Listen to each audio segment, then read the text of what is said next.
West YouTube. This your boy Big Ray West. You tuned in to GFG TV.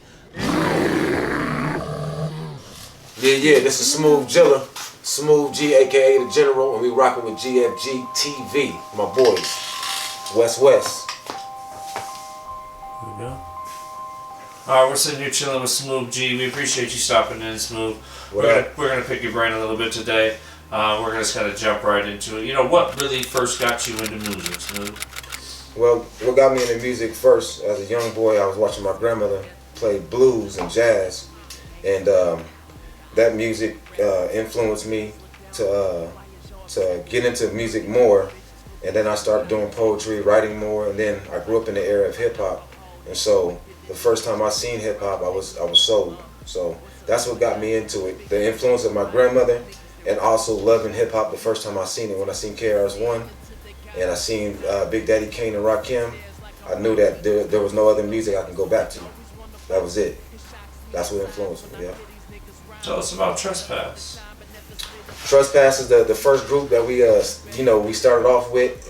That consists of Dantes, Caution, Montez, Papa Slim, aka Token, my boy TJ, and my boy Rick. You know what I'm saying? We started a small group, and when we were young, we were actually the first ones to come out of the trunk. You know, in Des Moines, 14, 15-year-olds, and that was our first group, our little lingo thing right there. We was doing our thing. So tell us about growing up on the east side of Des Moines. Well, growing up on the east side of Des Moines, I grew up with my grandmother because my mom was in prison, and ever since I was like 3 or 4 years old, it was rough. A lot of drugs. My mom was on drugs, uncle was on drugs, which eventually led me to selling drugs. But it also was a good time as well because we learned a lot with the struggle. You know, we learned a lot, and East 17th helped me learn a lot of those things. East 17th Street. Do you remember? Was that around that time you maybe recorded your first song? Was it? What do you think it was at East 17th? No, we recorded our first song. It was with a pastor, and he had a little studio and a keyboard, and he made a beat on there. And then that's when me and Montez first recorded our first song. It was in back of a church. Yeah. Back of a church. That's dope, man. What year was that? This happened to be about, I would say, 92, 91, maybe. Yeah.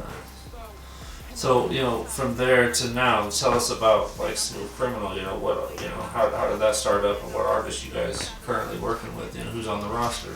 Oh well, Smoov Criminal. It doesn't derive from my name. Smoov Criminal has an actual meaning to it.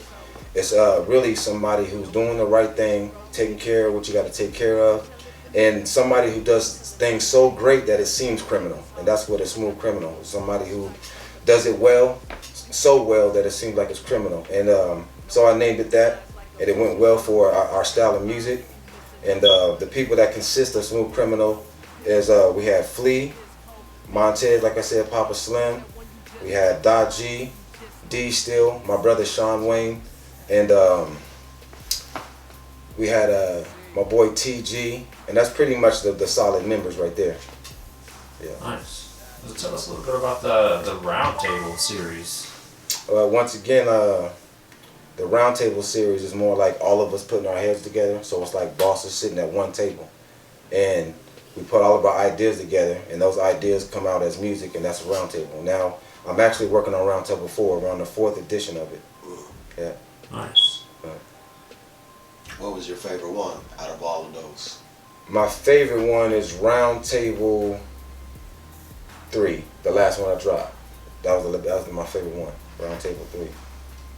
Yeah. Roundtable 3. Yeah. When did that come out? Is that like...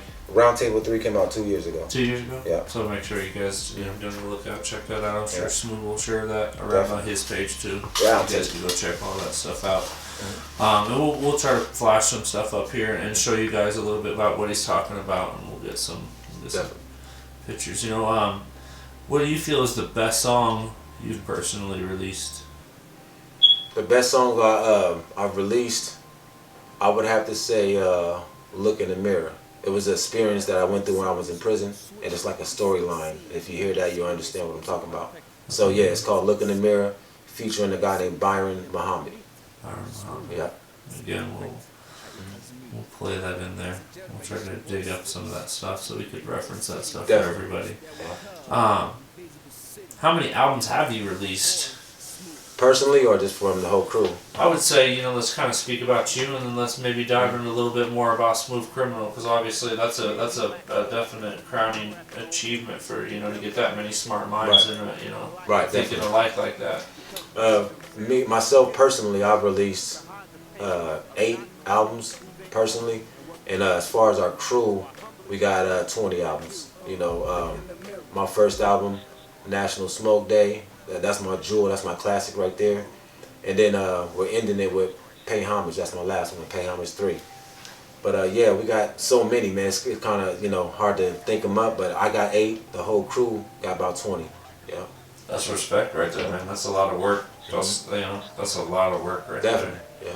Yeah. Just out of all of that stuff, can you remember maybe the funnest one that you guys had a chance to work together as a crew? Which one really kind of maybe set you guys up to keep making that many? Right.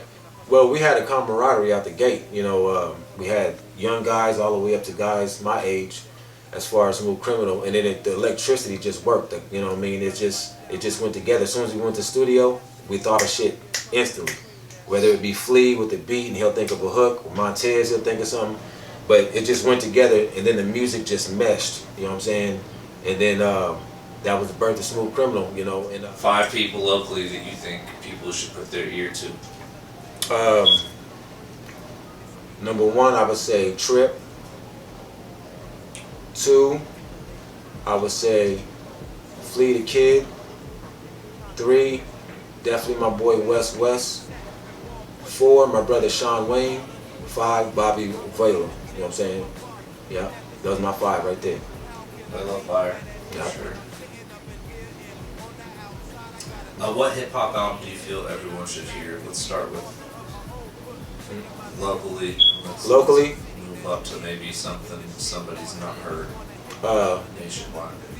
Locally, we've all heard Corey D around here, but besides Corey D, locally, the album that really stuck out to me, and so I wanted to make sure that I made a song that relates to what's going on as far as the injustice of black people in this country. So I've just made a song called Black Man, and that's my favorite song.